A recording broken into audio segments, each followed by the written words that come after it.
Agriculture में रोज़ नई नई टेक्नोलॉजी आ रही हैं और ख़ास तौर से ऐसी टेक्नोलॉजी की बात हो रही है, ऐसे स्टार्टअप की बात हो रही है जिनमें हमें मुनाफा अच्छा हो।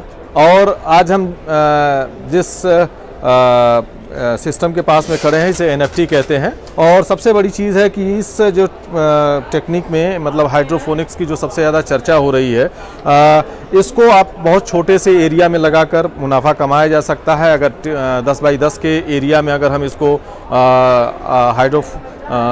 हाइड्रोफोनिक्स को के माध्यम से जो भी पत्तेदार सब्जियां हैं, चाहे गोभी है, ब्रोकली है, अगर हम उसकी फार्मिंग करते हैं तो बड़े आसानी से हम साल का 10 लाख से 15 लाख रुपए हम कमा सकते हैं। सबसे बड़ी चीज़ तो ये है कि इसमें किसी भी तरह का पेस्टिसाइड यूज़ नहीं होता है, ये बिल्कुल फ्रेश है, बिल्कुल एक तरह से नेचुरल है और इसको हम सीधे निकाल के और ऐसे ही हम यूज कर सकते हैं, क्योंकि देख सकते हैं कि इस तरीके से है और इसमें समय कम लगता है, करीब 40 से 45 दिन में ये तैयार हो जाती हैं।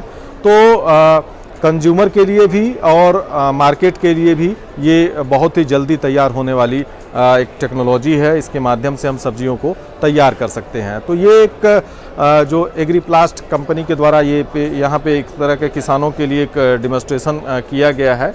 ये एक बहुत ही फ़ायदेमंद चीज़ है जिसको नए स्टार्टअप को जो शुरुआत करने वाले लोग हैं वो भी अपना सकते हैं। यहाँ पे आप जो देख रहे हैं ये एक हमारा छोटा सा यूनिट डेमोन्स्ट्रेशन है जिसमें NFT सिस्टम का आपको डेमोन्स्ट्रेशन किया गया है।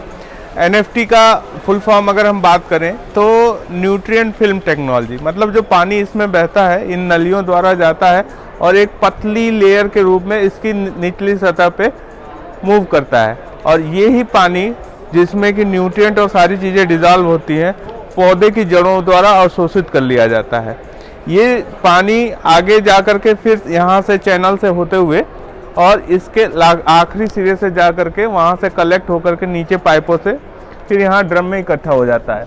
ये हमारा जो रिजर्वायर है इसका हमको प्रॉपर ECPH मेंटेन करना होता है। आप यहाँ पे देख रहे हैं कि ये 3 तरह के सोल्यूशन हैं, A, B और C।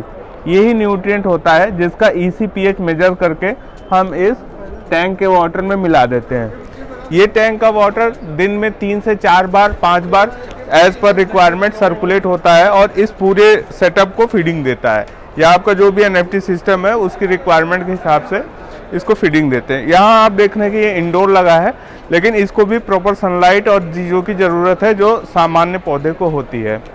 अभी अगर एक बात करें तो इसमें जो पौध घनत्व होता है तो 1 स्क्वायर मीटर में अगर हम बोलें तो लगभग 16 पौधों की व्यवस्था होती है, जिसमें एक सिस्टम ऐसा होता है कि अगर आपने एक 2 बेंच का या ये समझ लीजिए कि 10 बेंच का सिस्टम बनाया तो इसको रोटेशन में हम प्लांटेशन करते हैं, हार्वेस्टिंग करते हैं।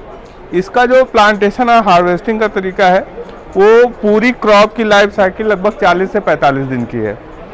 इसका 2 चरण में कंप्लीट होती है लाइफ साइकिल। पहले चरण में इसकी पौध तैयार होती है जो 15 से 20 दिन की होती है। जो आप ये नेट पॉट देख रहे हैं इसमें ही शुरू में इसकी नर्सरी की सोइंग हो जाती है और अलग जगह पे व्यवस्थित करके और उसको पौधे तैयार कर लेते हैं। जब वो पौधे मजबूत हो जाते हैं उसके बाद हम इसमें ट्रांसप्लांट कर देते हैं। फिर अगले 20 से 25 दिन में ये पूरी तरह मैच्योर हो जाते हैं और इसको फिर यहाँ से हार्वेस्ट कर लिया जाता है। तो ये पूरा सिस्टम एक तरफ से हार्वेस्टिंग और सोइंग दोनों चीज़ें एक साथ चलती रहती हैं, जिससे किसान को बार बार सॉइल की तरह उसका प्रिपरेशन नहीं करना पड़ता। पानी का बहुत कम खर्च है, न्यूट्रिएंट का बहुत कम खर्च है, बहुत अच्छी यूनिफॉर्म ग्रोथ होती है एक समान। आपको किसान को जो भी इसकी खेती करना चाहता है सबसे ज़्यादा फोकस करना पड़ेगा कि अर्बन एरिया में करे, जहाँ पे इसके कंज्यूमर फ्रेश जो सलाद पत्ता है इसके फ्रेश खाने वाले हों, तो आप वहाँ पे सप्लाई करके बहुत अच्छा मुनाफा कमा सकते हैं। आज के समय में मार्केट रेट देखें तो 1 kg अगर लेट्यूस की बात करें तो कम से कम 200, 150 या 130 रुपया से मिनिमम कम नहीं मिलता है। तो ये जो प्रैक्टिस है इसके करके आप ये मान के चलिए डेली 35-40 किलो इस यूनिट से आप निकाल सकते हैं। मतलब अगर एक 100 स्क्वायर फीट का प्रोजेक्ट है तो उसमें आप ये निकाल सकते हैं और एक सामान्य आदमी का खर्चा उससे चल सकता है और अच्छी इनकम कर सकता है। ये लगभग 35 से 40 हज़ार रुपये के आसपास खर्चा होता है। लगभग 4,000 रुपये स्क्वायर मीटर का खर्चा है जिसका हम इसमें पूरा आपका ये यूनिट होता है, इसके नीचे आपका एक रिजर्वायर होता है, इसकी जीआई की बेंच होती है और पूरा एक छोटा ऑटोमेशन का भी इसमें काम होता है जो ECPH को प्रॉपर मॉनिटर करे और पौधों की ग्रोथ सुनिश्चित करे। धर्मेंद्र सिंह, किसान तक, लखनऊ।